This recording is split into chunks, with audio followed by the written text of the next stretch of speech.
یہی وجہ ہے اقبال نے کہا تھا وقت فرصت ہے کہاں، کام ابھی باقی ہے، نور توحید کا اتمام ابھی باقی ہے۔ لیکن ساتھ ہی خوشخبری بھی دی تھی، یہ چمن معمور ہوگا نغمہ توحید سے، آئے گا وہ دور، یہ چمن معمور ہوگا نغمہ توحید سے، لازماً آ کر رہے گا۔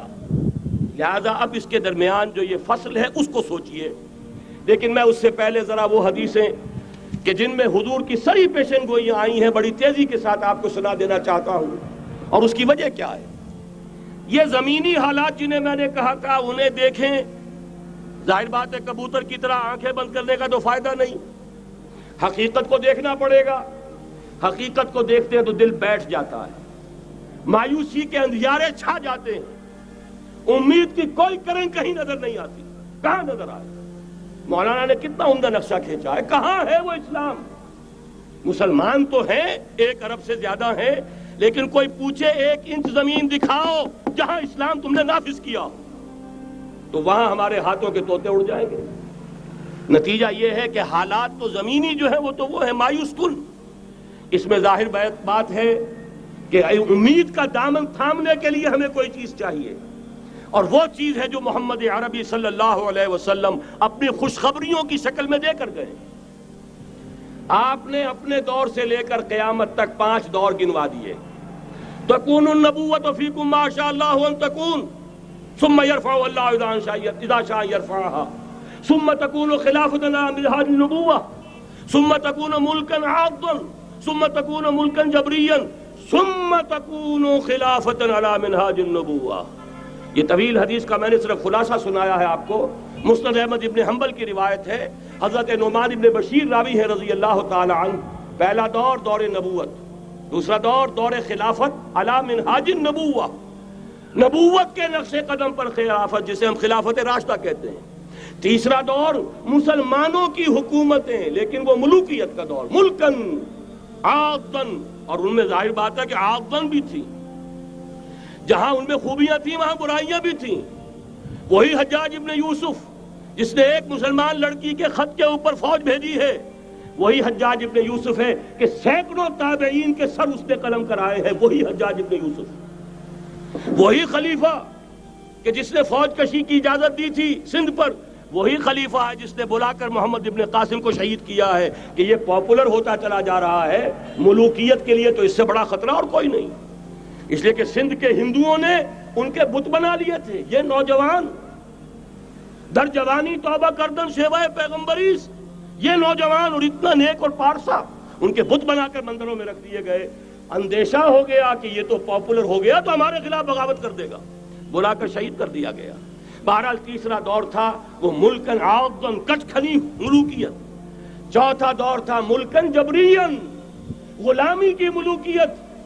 پہلے کم سے کم بادشاہ مسلمان نام کے تو تھے، اب تو ہم ملکہ برطانیہ کے زیر نگیں تھے، تاج برطانیہ کے غلام تھے، کہیں ولندیزیوں کے غلام تھے، کہیں کسی اور کے غلام تھے، کہیں اطالویوں کے غلام تھے، کہیں فرانسیسیوں کے غلام تھے۔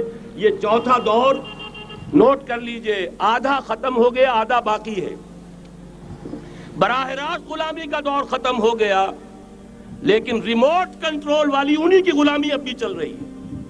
فیصلہ وہی ہے جو مولانا نے کہا تسبیح یا امریکہ یا امریکہ یا امریکہ، وہی لوگ، وہی ذہن، وہی ان کی بود و باش، وہی ان کی معاشرت، وہی ان کی سوچ، وہی ان کے اقدار، وہی ان کے نظریات، وہی ان کی معاشیات، وہی ان کی معاشرت، ہر شے وہی ہے، صرف رنگ کا فرق ہے اور کچھ نہیں۔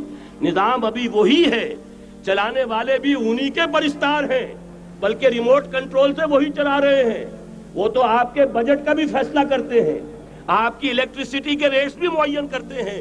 تو حال یہ ہے کہ ابھی وہ چوتھا دور ختم نہیں ہوا، فرق صرف یہ ہے کہ ڈائریکٹ کی بجائے ریموٹ کنٹرول ہے۔ لیکن حضور کی خوشخبری یہ ہے ثم تکون خلافۃ علی منہاج النبوۃ، پھر ایک دور آئے گا خلافت علی منہاج النبوۃ کا۔ یہ محمد الرسول اللہ کی نوید ہے، وہو صادق المصدوق، وہ سچے ہیں، ان کی صداقت پر خود اللہ گواہ ہے۔ لہذا وہ دور آ کر رہے گا، اس میں کسی بھی بندے مومن کے لیے کسی شک و شبے کی کوئی گنجائش نہیں۔ اگلی حدیث اگلی سنیے، اب جب یہ دور آئے گا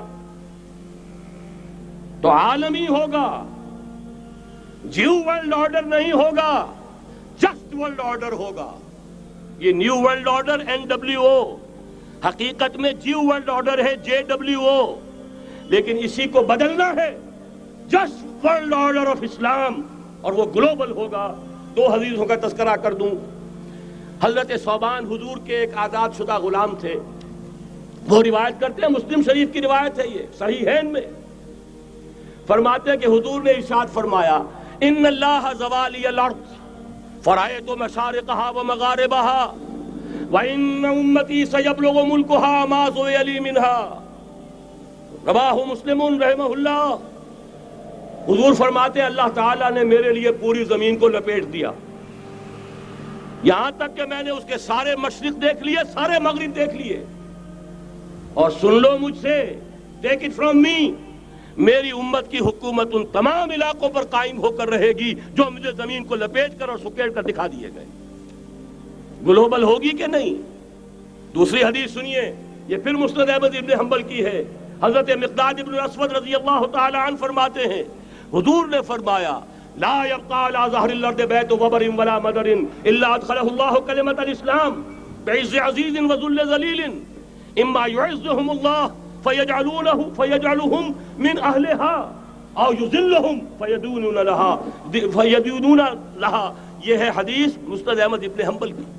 اور حضرت مقداد فرماتے پھر میں نے کہا اچھا تب تو ہو جائے گی وہی بات، وَيَكُونَ الدِّينُ كُلُّهُ لِلَّهِ، دین کل کا کل اللہ کے لیے ہو جائے گا۔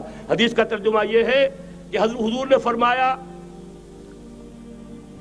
روئے زمین پر نہ کوئی اینٹ گارے کا بنا ہوا گھر رہے گا، نہ کوئی اونٹ کے بالوں کے بنے ہوئے کمبلوں کا خیمہ رہے گا جس میں اللہ تعالیٰ کلمہ اسلام کو داخل نہ کر دے۔ لیکن یہ داخلہ دو طریقے سے ہوگا، بعز عزیز و ذل ذلیل، یا صاحب عزت کے اعزاز کے ساتھ، یا کسی مغلوب کی مغلوبیت کے ساتھ، یعنی یا تو اللہ تعالیٰ ان کا اعزاز فرمائے گا اور وہ کلمہ اسلام کے خود قائل ہو جائیں گے۔ جب گھر والا خیمے والا اسلام لے آئے گا تو اسلام اس کے گھر میں داخل ہوگا، اس کو بھی عزت نصیب ہوگی۔